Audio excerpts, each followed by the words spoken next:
Pada tahun keramat 1841 di Teluk Belanga, Singapura, lahir sebutir permata yang diberi nama Muhammad Saleh.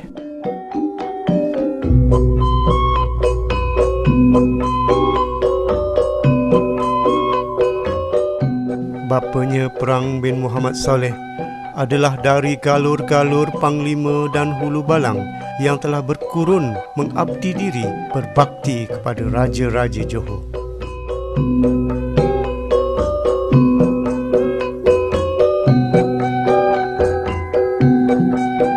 Setelah khatam Al-Quran pada usia 7 tahun, Muhammad Saleh memulakan persekolahan di sebuah sekolah di Bukit Zion di bawah kelolaan seorang padri, Reverend Casbury. Kefasihan berbahasa Melayu dan Inggeris serta kepintaran dalam ilmu hisab meyakinkan Reverend Casbury untuk melantik beliau bertugas sebagai seorang guru pada umur seawal 15 tahun. Pada tahun 1856, beliau mula bertugas sebagai jurutulis di sebuah pejabat kerajaan yang memberi kebenaran meneroka tanah, penanaman lada hitam dan gambir. Beberapa tahun kemudian, beliau dinaikkan pangkat sebagai pesuruh jaya tanah negeri.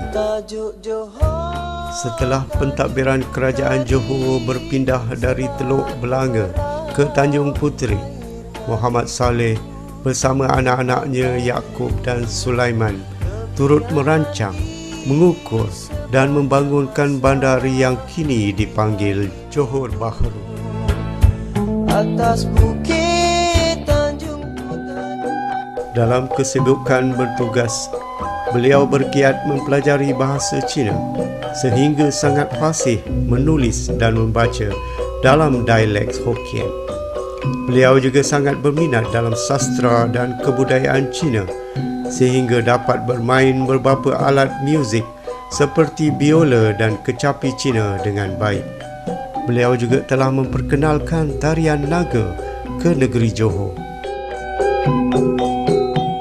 Perkenalannya dengan Major McCallum dan Tuan Langley, juru ukur ternama dari England, telah membuka peluang untuk mempelajari bidang ukur tanah.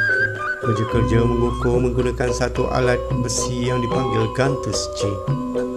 Muhammad Saleh menunjukkan kreativitinya dengan menghasilkan alat yang sama menggunakan rotan. Di antara kejayaan beliau dalam bidang juru ukur adalah menghasilkan peta negeri Johor pertama. Peta ini pernah dibawa ke Royal Geographical Society London dan diakui tepat oleh pakar-pakar di sana. Beliau juga pernah menghasilkan peta daerah Batu Pahat. Oleh kerana kepakarannya, beliau turut diminta untuk menyelesaikan beberapa pertikaian sempadan antara negeri.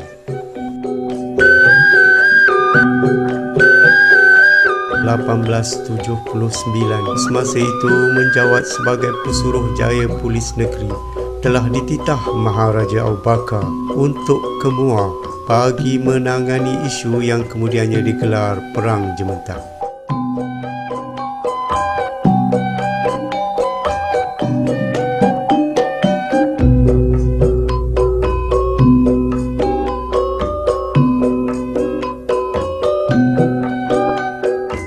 Kepintaran taktik peperangan dengan menggunakan perisai bambu menyebabkan tentera-tentera Tengkunung tewas. Natijah dari peperangan ini, pemerintahan kerajaan negeri Johor telah menjadi satu. Atas keberangkatan Maharaja Abu Bakar ke negeri China pada tahun 1883, Muhammad Saleh dibawa mengiringi baginda sebagai jurubahasa. Semasa di sinilah beliau dapat menambah koleksi buku dan novel klasikal Cina yang amat digemarinya. Selanjutnya, rombongan baginda telah berangkat ke negeri di bawah matahari terbit. Maharaja Jepun yang digelar Tenno Heika menyambut kedatangan Maharaja Abu Bakar dengan penuh gemilang. Di sini, Muhammad Saleh telah berkesempatan berdakwah dan ramai penduduk Jepun memeluk Islam. Sebelum kembali, Muhammad Saleh dianugerahkan sebuah pingat kebesaran Maharaja Jepun dan sebilah pedang samurai. Pada awal tahun 1884, Baginda Seri Maharaja bertitah supaya Muhammad Saleh membuka Bandar Muara. Kerja-kerja pembinaan giat diusahakan. Pada 12 Ogos 1884, Baginda serta pembesar-pembesar negeri berlayar ke Muar untuk merasmikan bandar ini yang diberi nama Bandar Seri Maharani.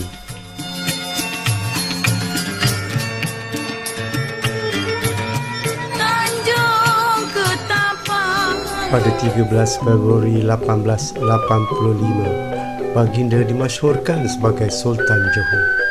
Pada 13 Mac 1886, Baginda berkenan menganugerahkan bintang Seri Paduka Mahkota Johor kepada Muhammad Saleh dengan diberi gelaran Datuk Bentara Luar. Beta telah didatangi dua orang penghulu, Rahmat dan Kitam, beberapa kali meminta engkau membuka sebuah bandar bagi daerah Batu Pahat. Beta fikir moleklah buka Batu Pahat di mana engkau rasa sesuai. Demikianlah titah Baginda kepada Datuk Bentara Luar pada awal tahun 1893. Hasil dari kerjasama penghulu-penghulu serta anak-anaknya Yaakob dan Sulaiman, akhirnya Bandar Batu Pahat dapat dibangunkan. Pengisytiharan Bandar Batu Pahat telah disempurnakan dengan mengibarkan bendera Johor di atas Bukit Bendera pada 1 Januari 1894. Mengikut empunya cerita, satu azimat telah juga beliau semadikan di pangkal pokok sena di bulatan Simpang Rantai. Pada 30 Ogos 1895, seluruh rakyat Johor telah berkabung atas pemergian almarhum Sultan Abu Bakar. Anaknya Tengku Ibrahim telah ditabalkan sebagai pengganti. Setelah hampir 56 tahun mengabdi diri kepada raja dan negeri, akhirnya tanggal 22 Mei 1912, bersaralah beliau dari jawatan-jawatan yang ditanggunginya. Dengan takdir ilahi pada 21 Julai 1915, kembalilah Muhammad bin Saleh kepada empunya diri dan di tanah perkuburan Muhammadiyah beliau disemadi. Sesungguhnya permata ini sukar dijumpai. Kehebatannya susah ditandingi. Kegemerlapannya akan sentiasa diteladani dan disanjungi.